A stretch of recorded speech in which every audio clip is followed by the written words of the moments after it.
Welcome to Learn for Exam. My name is Gurpreet Singh, and today I have another student of L4E who scored 99 percentile. मानवदीप. इसका हमने result वाले दिन show किया था कि जिस दिन आएगा उसके कन्वर्ट हो जाएंगे तो finally he is the person who converted top B schools. तो आज हम बात करने वाले मानव की जर्नी. अमृतसर से लड़का कितनी पहले परसेंटेज ला चुके, कितनी बार अटेम्प्ट दे दिया, कितने 10-12 में थे, सब कुछ पूछेंगे. ठीक है जी, स्टार्ट करते हैं. Welcome to learn for exam. Thank you sir, thank you.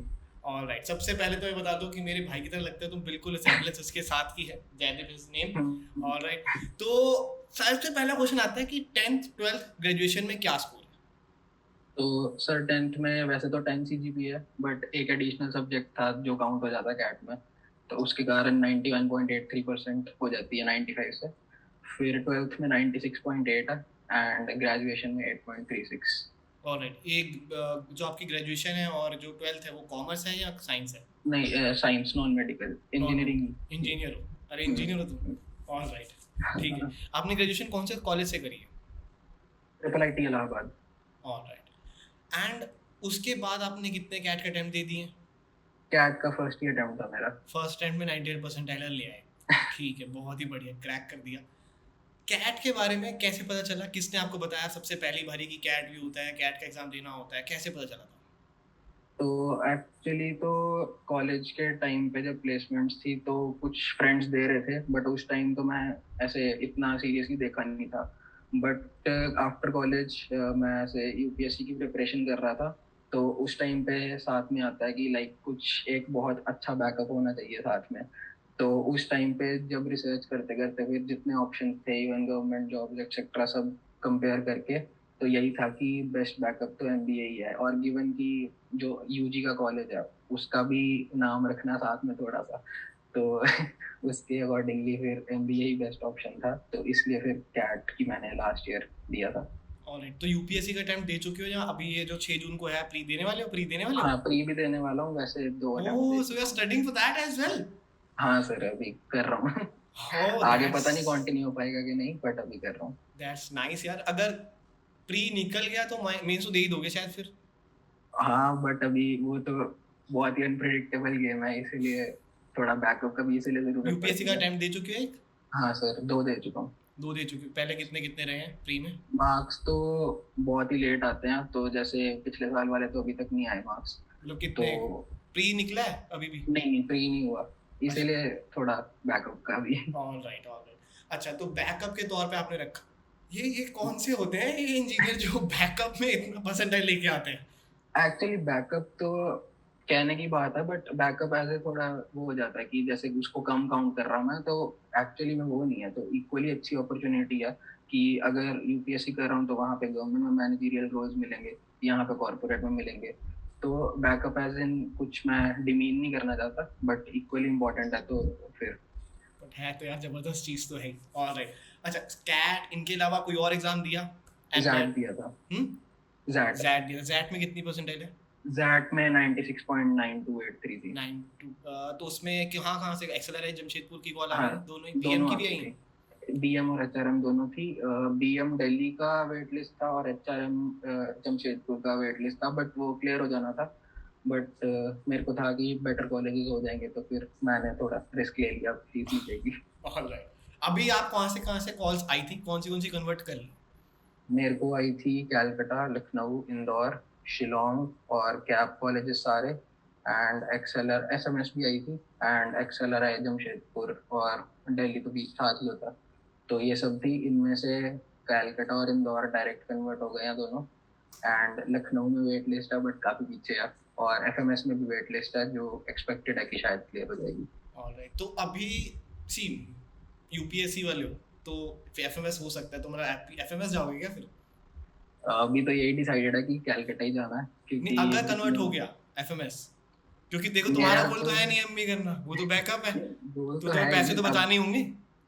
नहीं, अब जाऊंगा तो फिर तो बेस्ट कॉलेज से ही करनी है, उसमें तो कुछ वो नहीं है. देख रहे हो, जितने भी लोग देख रहे हो, ये होता है सक्सेस की. मतलब जाऊंगा तो बेस्ट, मतलब FMS बेस्ट नहीं मान रहा वो, आई एम कैलकाटा को बेस्ट मान रहा. इस लेवल पे पहुंचने के लिए ना पढ़ाई करनी पड़ती है. ऑलराइट. अच्छा, स्टार्ट करते हैं. जब आपने स्टार्टिंग करी इस कैट की, तो अगर मैं यूपीएससी के बारे में मुझे काफ़ी नॉलेज अब हो चुकी है बच्चों से ही बात करके, तो यूपीएससी इज ऑल अबाउट कि आपने प्री दिया, मेंस दिया, पर प्री और मेंस के अंदर प्री में सीसैट आता है, बट सीसैट मैंने खुद से दिया है, ठीक है, और मैं मानता हूँ कि वो तो कुछ भी नहीं है कैट के आगे, नहीं है ना उसके वो क्वांट के क्वेश्चन, ना बहुत उसके एलआर के क्वेश्चन, ना कुछ। एक्चुअली लास्ट ईयर थोड़ा टफ किया उन्होंने, उसके पहले सीसैट बहुत इजी आता था, लास्ट ईयर थोड़ा टफ किया तो लोग रो रहे थे कि बहुत बट यार मुश्किल वो आ गया। हमारा कैट बना बट फिर पता चलेगा। वो मोस्टली वही है कि वो ज्यादा मेहनत पेपर वन पे होती है पेपर सीसैट की जगह, तो इसलिए लोगों को थोड़ा लगता है रिवीजन नहीं की होती, मेनली प्रैक्टिस नहीं की होती। तो अब उस सिनेरियो में जब आपने इतना कुछ प्री के लिए पढ़ा है और ऐसे पढ़ते चले जा रहे हो, उसके बीच में से ये सब निकल के आके आपने कैट के लिए तैयारी करी, जहाँ पे आपको बिल्कुल ही अलग ही सब, ये तीनों सब्जेक्ट तो आते ही नहीं उसके अंदर, ये तीनों नहीं सब्जेक्ट के आता। लिए कोई स्ट्रेंथ भी नहीं बनाता, तो इनके लिए पढ़ना और प्री के लिए भी पढ़ना कैसे मैनेज किया, how you manage both the things? So actually में ये है कि लाइक जो सब्जेक्ट्स कैट में है, जो सेक्शंस कैट में है, सेम सेक्शंस होते हैं। अभी रिसेंट तो यूपीएससी में नहीं बट एनटीएससी के टाइम पे सेम सेक्शंस होते हैं। तो एनटीएससी के टाइम पे मैंने किए हुए थे जिसका मेरे को फायदा हो गया, और एक ये है कि मेरी इंग्लिश एबिलिटी थोड़ी बेटर है, मतलब अच्छी है वो, तो मेरे को इसके लिए थोड़ी कम मेहनत करनी पड़ती है। And mental ability same NTSC के टाइम पे थी, तो मेरे को उन चीज़ों का फायदा हो गया कि मेरे को उतना नहीं करना पड़ा एफर्ट, क्योंकि लाइक ऐसे बोल सकते हो कि रिसेंट एफर्ट नहीं करना पड़ा, जो पहले एफर्ट किया हुआ था उसका फायदा हो गया। Great, alright. अच्छा, सबसे वो टिपिकल क्वेश्चन पूछ ही लेता हूँ जो मुझसे लोग पूछते हैं, आप कनाडा क्यों नहीं गए? तो तुम क्यों नहीं बाहर गए? आइल्स तो तो निकाल ही लेते। मेरे को तो यही है कि जो रीजंस यही है कि बाहर तो सारे चले जाते हैं, तो पीछे कंट्री के लिए अभी अगर यूपीएससी दे रहा हूँ तो कुछ तो मोटिवेशन है कंट्री के लिए करने की, तो True. वही है कि कुछ वापस देना कंट्री को, तो बाहर जाके तो उतना नहीं हो पाएगा। बाहर इधर से जाके करो सिर्फ आप एफर्ट, पाउंड या डॉलर दे सकते हो वापस कंट्री में, उसके अलावा कुछ इधर नहीं। एफर्ट करेंगे ठीक है। अगर यूपीएससी हो जाता है तो बहुत अच्छी बात है, वरना एमबीए के थ्रू भी जो एम्प्लॉयमेंट जनरेशन या जितना भी सीएसआर एक्टिविटीज उन सब के थ्रू ट्राई करेंगे। दैट्स नाइस यार, दैट्स नाइस। ऑलराइट, अब अगर मैं पूछूं तो आपने वर्बल का बता दिया कि आपकी थोड़ी सी इजी थी, और डेली आपने आरसी प्रैक्टिस करी होंगी, ये डेली वेली क्या मैं क्या करते थे? एक्चुअली मेरे को बचपन से ही नॉवेल रीडिंग की आदत है, और यूपीएससी के लिए भी न्यूज़पेपर डेली पढ़ना होता है। तो और आपकी वीडियो में भी बताते हो कि रीडिंग कॉम्प्रिहेंशन में रीडिंग ज़्यादा ज़रूरी है सॉल्व करने से, तो वही है, रीडिंग का हैबिट थी तो उससे बच गया। ग्रेट। एलआरडीए के लिए क्या किया? एलआरडीए तो है ही नहीं यूपीएससी में, वो लेवल तो है ही नहीं, तो उसके लिए क्या तैयारी करी है? तो एलआरडीए का बेसिकली ऐसे था कि डेटा इंटरप्रिटेशन तो रिलेटिवली इजी होता है अगर हमने जैसे मैथ्स और किया इंजीनियरिंग तक, लॉजिकल रीजनिंग में प्रैक्टिस किया और उसको कम टाइम में सॉल्व करना। तो बट उसमें भी कुछ ऐसा नहीं है कि लाइक कोई फिक्स्ड फॉर्मूला है, तो वो उस टाइम पे क्रैक होना चाहिए। तो उसमें भी जैसे मैंने बताया एनटीएससी की प्रैक्टिस थी, एंड कैट के लिए मैं मतलब ऐसे बुक का नाम नहीं लूंगा बट एक बुक काफी बोली जाती है कि ये फॉलो करो, मैंने वो खरीदी बट मेरे को वो बिल्कुल अच्छी नहीं लगी, तो मैंने फिर सिर्फ स्टिक किया कि प्रीवियस ईयर के कैट पेपर जो थे उनके एलआरडीए सेट सॉल्व करने हैं। और लाइक ये इवन जब आदित्य सर ने क्लासेस ली थी तो उन्होंने बोला था कि स्टार्ट 15 मिनट से करो और धीरे धीरे उसको 10 पे सॉल्व करने की कोशिश करनी है। तो बस मेरा वही पैटर्न था कि 10-12 मिनट्स में कोई सेट सॉल्व हुए प्रीवियस पेपर्स का, दैट्स तो ये नाइस, किया था मैंने। That's nice. मुझे पता याद है, आदित्य वाले बोलता था कि क्लास में तुषार है और मानव है, ये करेंगे, ये बहुत मुश्किल मुश्किल सेट भी सॉल्व कर देते हैं, मैं भी कभी कभी नहीं कर पाता, ये कर लेते हैं। That's really nice. Alright, quant के लिए क्या स्ट्रेटजी रही? क्वांट, क्योंकि सी सेट में भी क्वांट बहुत ईजी आती है, मतलब वहाँ तो मुझे ऐसा लगता है कि शायद जिसने थोड़ा भी पढ़ा है ना कैट का, तो वो तो सी सेट का क्वांट तो ऐसे ही कर लेगा, पढ़ के ही निकल जाते हैं, आंसर दिख रहा होता है क्वेश्चन के अंदर ही, तो वो क्वांट में मैं ऐसे ज्यादा क्लेम नहीं करना चाहता क्योंकि क्वांट में मेरी मिनिमम है तीनों सेक्शन में से, तो एक्चुअली मेरे पास टाइम कम था वही यूपीएससी के कारण। तो बट जो भी मैंने जैसे आपकी वीडियो भी यूट्यूब पर डालते तो देखी थी कि तीन वो इम्पोर्टेंट है sub section, AAG, arithmetical zebra और ज्योमेट्री, तो मेरे को था कि इन पे ही फोकस करता हूँ ज्यादा, तो उसी से और लास्ट जितने क्वेश्चन सॉल्व हो पाए तो उससे ही हो गया बस। बाकी क्वांट में मैं बहुत ज्यादा कुछ ऐसे क्लेम नहीं कर सकता। ऑलराइट, टोटल कितनी परसेंटाइल तीनों सेक्शंस में बताओगे, पूरा कितना कितना आया? वीएआरसी में 99.9 परसेंटाइल है, इसमें डीआईएलआर में 99.29 है, एंड क्यूए में 95.22 है। ऑलराइट, एंड जब आपको परसेंटाइल आई सबसे पहले, और उससे पहले आपके मॉक्स में क्या स्कोर आ रहा था?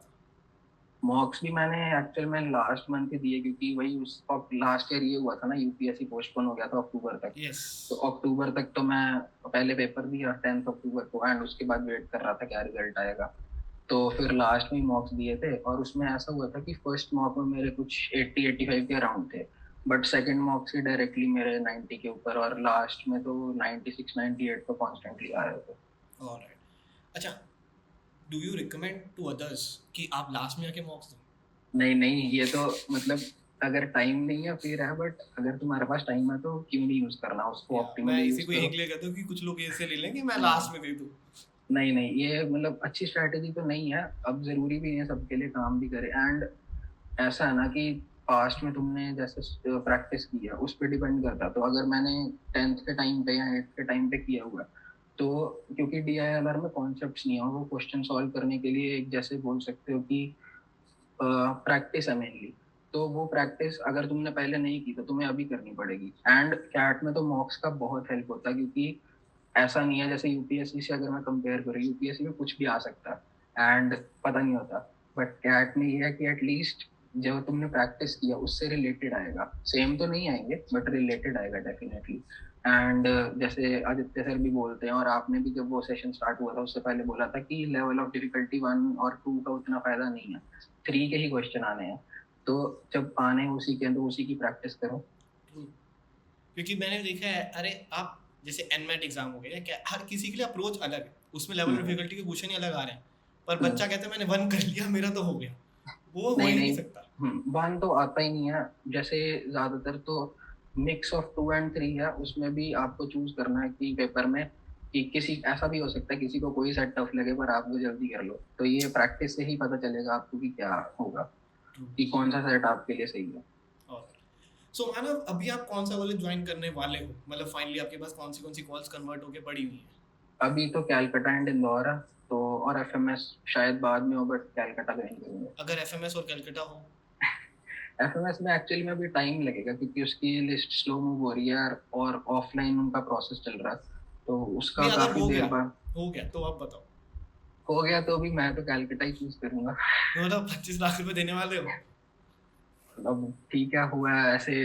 अच्छा, अगर ऐसा हो गोल्डन गया, की लेट्स सपोज ऐसा हो गया, तुमने एफएमएस का भी आया नहीं है बट प्री दिया, और प्री में तुम्हें पता चल गया, तुमको क्वेश्चन पर तो हाथ नहीं होता है, तो कैलकुलेट कर लिया कि मेरे तो निकल रही है भाई 105 आ गए, ठीक है 200 में से, तो मेरा निकल रहा है कट ऑफ, और फिर आपके पास एफएमएस का कन्वर्ट आ जाता है, तो फिर फीस देखते हुए यू विल ज्वाइन एफएमएस और you will join IIM Calcutta? फिर तो मैं ऐसे में घर वालों पे छोड़ दूंगा जो बोलेंगे। क्योंकि अगर आईएम कलकत्ता कर लिया तो 25 जाएंगे, और मेंस दे के निकल गया तो 25 खत्म हो जाएंगे, क्योंकि तुम वो फिर तो तो है, जाओगे नहीं बट कॉलेज। वही थोड़ा फैलेसी ऑफ संकन कॉस्ट, अब दे ही दिए तो अब कर लेंगे। Alright alright alright, cool.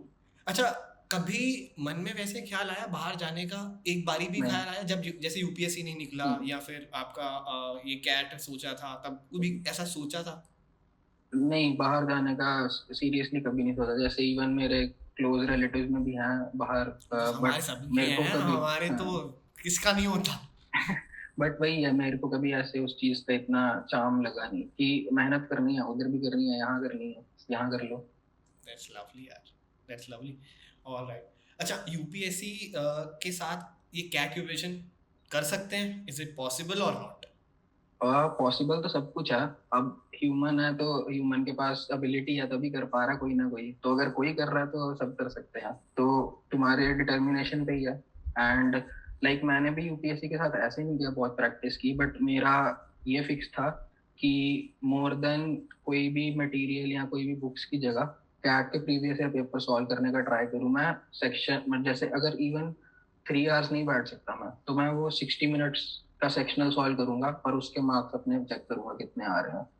तो ये स्ट्रैटेजी मेरे हिसाब से, तो अगर तुम करते हो और बाद में स्पेशली एनालाइज करते हो तो फिर इससे भी बहुत हेल्प मिल जाएगी। बहुत बढ़िया यार, बहुत बढ़िया लगता है तो बंदे ने बात करके ना, बड़ा ही चंगा लगता है।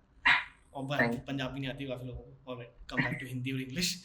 ठीक है, नेक्स्ट क्वेश्चन इज, बहुत सारे यूपीएससी वाले कैंडिडेट्स टिस की तरफ जाते हैं, आपने वो एग्जाम के बारे में बात नहीं करी ना, का दिया क्यों? सो एक्चुअली पहले जब भी एमबीए का सोचते हैं मोस्टली लेमैन को नहीं पता होता टेस्ट के बारे, बट धीरे धीरे जब रिसर्च करना स्टार्ट करता तब पता चलता। तो मेरे को भी टेस्ट का पता चला, बट हुआ ये कि मेरा एक फ्रेंड है, जैसे ऐसे टेलीग्राम ग्रुप्स भी बना, वो भी 4 बार यूपीएससी दे चुका है एंड इस बार वो टेस्ट का एग्जाम दे रहा है। तो मैं भी देने वाला था, बट हुआ ये कि तब तक कैट का रिजल्ट आ गया। तो फिर मैंने डिसाइड किया कि अब इधर जोर लगा लेते हैं, वरना मैं टेस्ट का डेफिनेटली देता। वो मतलब कॉलेज बहुत अच्छा है एंड स्पेशली मेरे को बाद में थोड़ी और बाद में पता चला था कि यूपीएससी वाले स्पेशली जाते हैं टेस्ट के लिए, कि वहाँ पे अरे ऐसे वहां पे गैप 60 वगैरह मैटर बच्चे हैं नहीं ना, करता। 60 में हम्म। से 40 यूपीएससी दे रहे हैं अभी भी। हाँ वही, ये चीज मेरे को काफी बाद में पता चली थी, बट वही कि तब तक पर कैट का रिजल्ट आ गया, वरना मैं डेफिनेटली देता। मैंने इवन फॉर्म के लास्ट पेज तक भरा हुआ है, बट पेमेंट नहीं की क्योंकि रिजल्ट आ गया था। ओह, वरना तो टेस्ट दे देते, क्योंकि टेस्ट इस बार हम्म। थोड़ा लेट हुआ। अगर वरना तो हम्म। वैसे सैट के अगले दिन ही होता है वो, इस बार तो वो इस लेट हुआ। बार फरवरी में थी शायद रजिस्ट्रेशन, तो तब तक रिजल्ट आ गया था। ऑलराइट, तब भी आपने टेस्ट छोड़ हम्म। दिया, ग्रेट। अच्छा अभी अगर हम बात करते हैं, लेट्स सपोज यूपीएससी की तो अभी ट्रेन अलग है और ये वाली ट्रेन अलग है एमबीए की, तो हम्म। एमबीए में आगे जाके कौन सा सेक्टर आपको लगता है कि मैं उसमें जाना चाहूंगा, या फिर कुछ ऐसा सोचा अभी? सच कोई प्रेफरेंस नहीं है, बट अगर फिर भी ऐसे देखा जाए कि ल्यूक्रेटिव क्या लगता है, तो वो कंसल्टिंग का एक है। बट बाकी वही है कि अंदर अभी बाहर से लग सकता है अपनी प्रोफाइल बहुत अच्छी है, अंदर जाके रियलिटी पता चलेगी, तो उसके बेसिस पे फिर बाद में डिसाइड होगा। ऐसे कुछ भी हार्ड एंड फास्ट वो नहीं है मेरी preference, so open to. But इतना है कि यूपीएससी के आखिरी टाइम तक दोगे, इतना जोश हाँ है दूंगा, जितने एक बार अटेम्प्ट? सिलेबस कर लिया अब दूंगा। अच्छा सिलेबस अपना, अपनी तैयारी हो चुकी है? अपनी तैयारी है, रिवीजन है, बट अब बाकी ऐसा कभी नहीं हो सकता कि सिलेबस हो जाए, वो वो तो यार इतना वो ना वास्ट है। कैट का हो सकता है ना वो इसका हो सकता, किसी का भी, क्योंकि एंट्रेंस एग्जाम का कभी सिलेबस आप कंप्लीट नहीं कर सकते। वही है, नहीं तो जैसे जितना फिक्स्ड मटेरियल है जो स्टैटिक का, वो एक बार हो चुका है, एक या 2 बार हो चुके हैं कई सब्जेक्ट्स, तो उनकी अब रिवीजन है।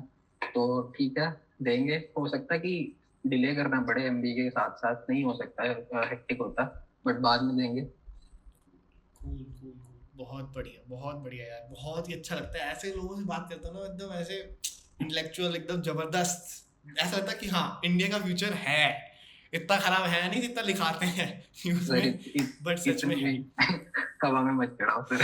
अरे हुआ यार, तुम बढ़िया बंदे तो हुई। बहुत बढ़िया बहुत बढ़िया। एंड सरप्राइजिंग पता है क्या है, that coming from that land जो अभी, जिस, टू बी ऑनेस्ट मैं सही बताऊं, अब मैं दिल्ली से हूँ। हम्म। जब मेरे को कोई पहली बार मिलता है या कुछ कहता है तो ये समझते हैं कि मैं पंजाब से हूँ। दूसरा हम्म। क्वेश्चन आता है मुंह पे, बाहर क्यों नहीं जाते? तीसरा हम्म। क्वेश्चन, इंग्लिश कैसे इतनी अच्छी बोल लेते हो आप? पता नहीं क्यों पंजाबी को देख के ऐसा हो चुका है इंग्लिश नहीं आती हमें। दूसरा मैं कनाडा जाना है। और तीसरा हो चुका है कि भैया ये पढ़ा लिखा तो होगा नहीं, बट हम्म। तुम्हें देख के ऐसा लगता है कि okay there are good people, that's very हाँ नाइस। डेफिनेटली, हर हर एरिया में हर तरह के लोग मिलेंगे एंड मतलब ऐसा और भी बहुत लोग हैं, मैं अकेला नहीं।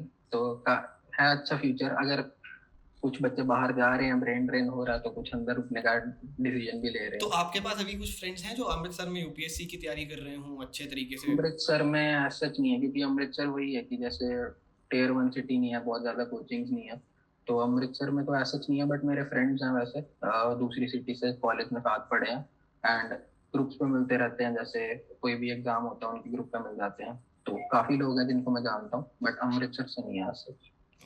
एनी टिप्स फॉर द एल्फोरी स्टूडेंट्स जो इस बार पढ़ रहे हैं आदित्य सर से, उनके लिए कुछ टिप्स है? टिप्स तो यही है कि जब गाइडेंस ले रहे हो तो गाइडेंस फॉलो करो एंड बस डेडिकेटेडली करते रहो। एंड कैट का एग्जाम काफी प्रैक्टिस ओरिएंटेड है, तो मॉक्स की प्रैक्टिस एंड एनालाइज करो। दैट्स लवली यार, बहुत ही तहे दिल से थैंक यू अपना इतने क्रूशियल टाइम में से, कि पेपर हमारा 6 जून को मुझे पता है अच्छे से, उसके लिए भी फिर भी आपने टाइम निकाला, थैंक यू वेरी मच नहीं नहीं for sir. This. And all the best for exam and all the best for your life.